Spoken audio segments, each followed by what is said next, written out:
पहले मुर्गी आई थी या पहले अंडा? एक ऐसा कॉमन सवाल जिसका जवाब आज तक कोई मायका लाल नहीं दे सका। साइंटिस्ट ने दे दिया। अराउंड 3500 ईयर्स पहले पहली बार मुर्गी को देखा गया था, जबकि अंडे आज से 320 मिलियन साल पुराने हैं। तो क्या ये थ्योरी सच है कि पहले अंडा आया था, या ये थ्योरी गलत है कि पहले मुर्गी ही आई थी? जब मौजज़ाती तौर पर अल्लाह ने मुर्गी को पैदा किया, हमें हमारे बड़े ये कहा करते थे कि जो अल्लाह ने एक मुर्गी पैदा की और फिर उससे अंडे पैदा हुए और आगे उनकी नस्ल बढ़ती गई। बट एक्चुअल के अंदर इसके पीछे क्या फैक्ट है, क्या रियलिटी है, हम उसको नहीं जानते। आज इसी वीडियो में इस चीज़ के बारे में कंप्लीट रियलिटी आपको दी जाएगी। सो हेलो, कैसे हैं सब लोग? My name is Rehan Iqbal and welcome back to my YouTube channel. और चलते हैं, बढ़ते हैं अपनी वीडियो की तरफ। पहले मुर्गी आई थी या पहले अंडा?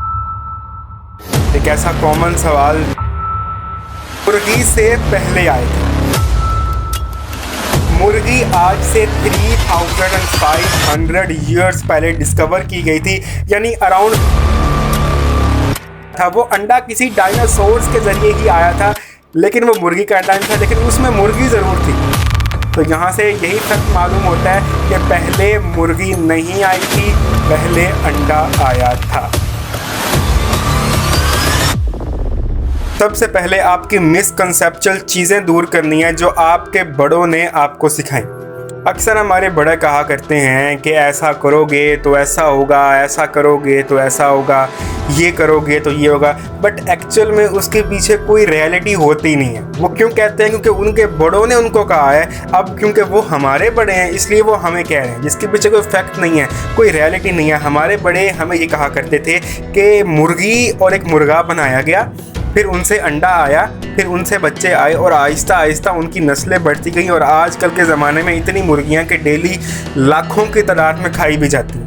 बट एक्चुअल के अंदर इसके पीछे वो रियलिटी नहीं है। अल्लाह ताला ने अगर मौजज़े भी करने हो तो कोई ना कोई वसाइल पैदा करता है। वो एक हदीस है ना कि एक आदमी मस्जिद में नमाज़ पढ़ने के लिए जा रहा था एंड उसके पास एक ऊँट था। अब वो ऊँट बाहर खड़ा करता कहीं से बांधता किसी चीज़ से, बट उसके दिमाग में ये ख्याल आया कि अल्लाह तो मौजज़े करता है, मैं अल्लाह की नमाज़ पढ़ने जा रहा हूँ तो अल्लाह मौजों से ना मेरी जो है ना ऊँटनी को अपनी हिफाजत करेगा। जब वो बाहर आया और आने के बाद देखा तो ऊँट गायब था।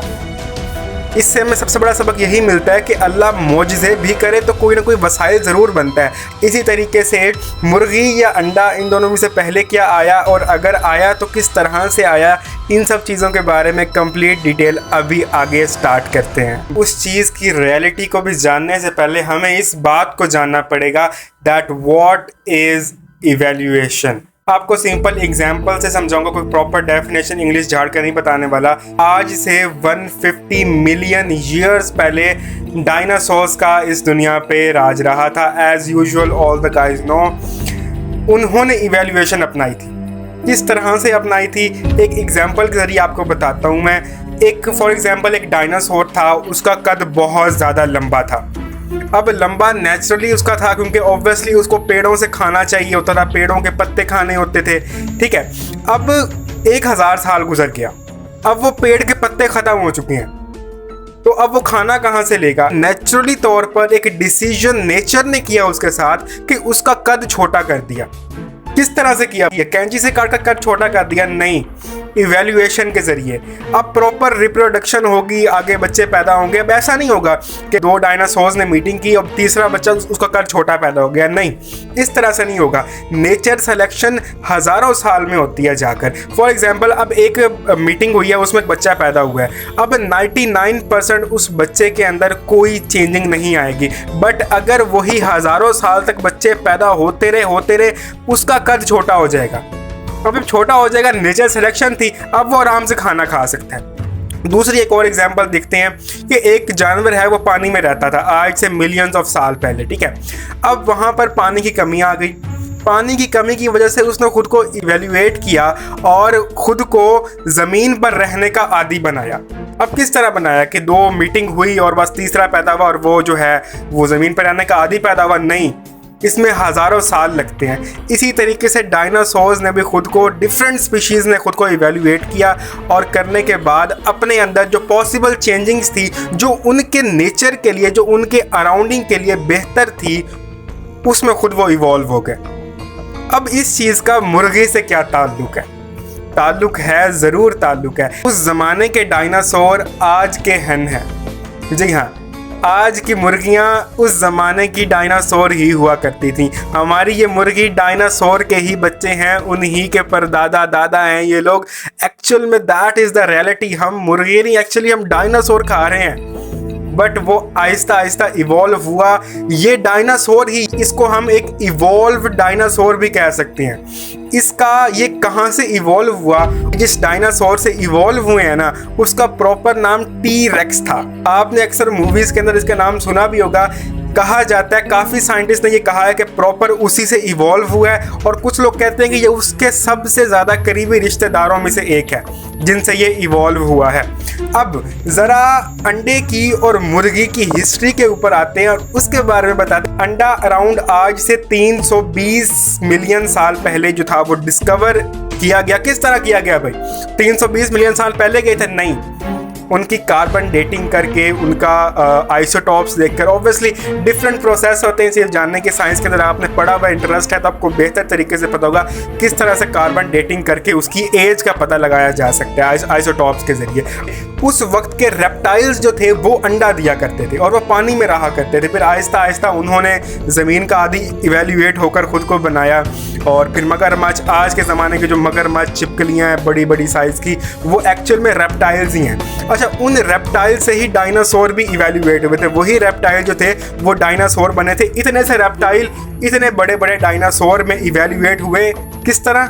इवेल्युएशन के जरिए। नेचुरल सिलेक्शन थी, अल्लाह की तरफ से कोई कुदरत थी जिसके जरिए वो इवेल्युएट हुए थे।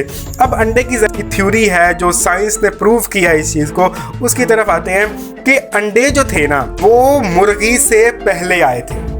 जी हाँ, मुर्गी आज से 3500 ईयर्स पहले डिस्कवर की गई थी, यानी अराउंड 1500 BC के दरमियान जो थी वो मुर्गी को डिस्कवर किया गया था। उस वक्त खेती बाड़ी जो थी वो काफ़ी ज़्यादा आम हो चुकी थी। खेती बाड़ी आज से 12,000 साल पहले जो थी वो स्टार्ट की गई थी, एंड अराउंड 305 ईयर साल पहले तो खेती बिल्कुल नॉर्मल हो गई थी। उस वक्त खेती पर हर चीज़ डिपेंड रहती थी, ठीक है। और उस ज़माने के अंदर समझ लें, या फिर उस दौर के अंदर एक जानवर था जो उनकी खेतियों से काफ़ी इंटरेस्ट हो गया था उसको, क्योंकि उसका खाने का जरिया बन गया था। और इस जानवर का नाम था वाइल्ड रेड जंगल फाउल। बहुत अजीब सा नाम है, मैं इसको शॉर्ट में जंगल फाउल के नाम से बुलाया करूंगा आगे वीडियो के अंदर, आप समझ जाइएगा। और ये कुछ इस तरह का दिखा करता था। ये उस वक्त किसी किस्म का मुर्गा या मुर्गी नहीं थी, इसको रेड फाउल बोला करते थे। कोई खाने की मुर्गी नहीं, ये प्रॉपर एक शिकारी जानवर की तरह था, ठीक है। ये कोई मुर्गी नहीं थी। अराउंड 1000 ईयर्स बाद इस मुर्गी ने इवेल्युएशन की और ख़ुद को मुर्गी बना दिया। वैसे तो ये प्रॉपर मुर्गी की तरह ही दिखी जाती है। जंगलात के अंदर आज भी अगर आप जाकर देखो ना, आपको इस तरह की मुर्गियाँ ईजिली वहाँ पर मिल जाएंगी जो जंगली हैं। यहाँ तक जितना मैंने आपको बताया और जितना आपने सुना, उससे एक रिजल्ट सामने आता है कि पहले अंडा आया था, क्योंकि मैंने आपको बताया अंडा 320 मिलियन साल पहले आया था, लेकिन मुर्गियां सिर्फ 3500 साल पहले ही डिस्कवर की गई थी। अब ये बात फैक्ट हो गई कि अंडा पहले आया था, मुर्गी पहले नहीं आई थी। कोई मौजज़ा नहीं हुआ था। वो मुर्गियां इवेल्युएशन के जरिए दूसरे जानवर से लिंक हैं। यहाँ पर तकरीबन सारे ही जानवर एक दूसरे से लिंक होकर ही पैदा हुए हैं। मछली भी किसी की इवेल्युएशन से पैदा हुई थी। कोई ना कोई जानवर किसी न किसी की इवेल्युएशन से ही पैदा हुआ था। वो टी-रेक्स जो था, उन्होंने जो थी वो मीटिंग की, आगे बच्चे पैदा हुए और मिलियंस ऑफ साल लगे कि वो पैदा होते रहे और एट द एंड वो रेड फाउल जाकर पैदा हुआ, और उस रेड फाउल के 1000 साल के बाद वो मुर्गी पैदा हुई। सो दैट्स मीन एक अंडा ऐसा बना होगा जिससे प्रॉपर मुर्गी आई होगी।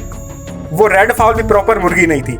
उसके हजारों साल बाद आहिस्ता आहिस्ता अंडे पैदा हुए और एक अंडा ऐसा पैदा हुआ जिससे कंफर्मेशन हो गई कि ये एक प्रॉपर मुर्गी है। सो यहाँ से ये बात सीखने को पता चल गई कि पहले अंडा ही आया था। वो अंडा किसी डायनासोर्स के जरिए ही आया था, लेकिन वो मुर्गी का अंडा नहीं था, लेकिन उसमें मुर्गी ज़रूर थी। तो यहाँ से यही फैक्ट मालूम होता है कि पहले मुर्गी नहीं आई थी, पहले अंडा आया था। इसके बाद एक और बहुत बड़ा और एक मेजर सवाल है, अंडा वेजिटेरियन है या फिर नॉन वेजिटेरियन? इसके पीछे भी एक बहुत बड़ा फैक्ट है।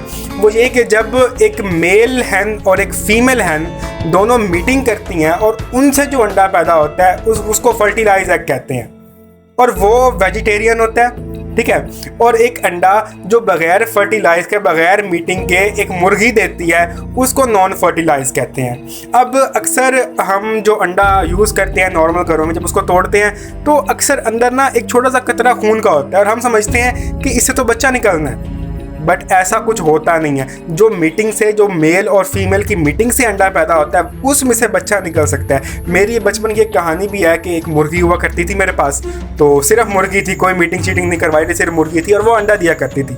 मैं ये सोचता था कि मैं वो अंडा छुपा के रख दूंगा, मुर्गी को ऊपर बिठाऊंगा और बच्चे निकल आएंगे, मगर ऐसे अंडों से कभी बच्चे निकल ही नहीं सकते जो मीटिंग के बगैर पैदा हुए हैं। ये अल्लाह की एक कुदरत है। एक अंडा वेजिटेरियन भी हो सकता है, यानी कि वो चिकन भी हो सकता है, उसमें ज़िंदगी भी हो सकती है, और वो बेजान भी हो सकता है, वो नॉन वेजिटेरियन भी हो सकता है। इसके अलावा एक और बहुत बड़ा फैक्ट था उस वाइल्ड फाउल के बारे में, वो ये था कि वो उस ज़माने में 3500 ईयर्स पहले साल के अंदर सिर्फ 8 से 10 बच्चे दिया करते थे, यानी कि 8 से 10 अंडे दिया करते थे।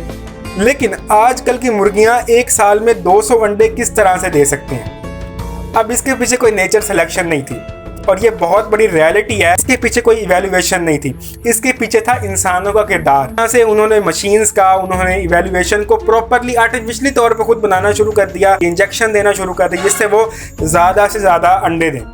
थोड़ी सी इन्फॉर्मेशन मैंने और गैदर की और मुझे एक बात मालूम हुई कि इस वर्ल्ड के अंदर एक ऐसी मुर्गी की स्पीशी भी रहती है, ऐसी डायनासोर की स्पीशी भी रहती है जो विदाउट एनी स्पर्म बच्चे दे सकती है। मुझे काफ़ी शॉकिंग हुई, मुझे ये बात मालूम नहीं थी, बट अभी मैंने थोड़ी देर पहले जब रिसर्च की ना, तो मुझे ये बात मालूम हुई है कि एक ऐसी डायनासोर की स्पीशी या फिर रेप्टाइल की स्पीशी कह लो, क्योंकि डायनासोर भी रेप्टाइल से ही आए हैं, तो रेप्टाइल की स्पीशी हम कह सकते हैं उनको। एक ऐसी रेप्टाइल की स्पीशी एग्जिस्ट करती है जो विदाउट एनी स्पर्म बच्चे दे सकती है। That's all for the video. अपना ढेर सारा ख्याल रखिएगा। अल्लाह निगहबान। अल्लाह हाफिज़।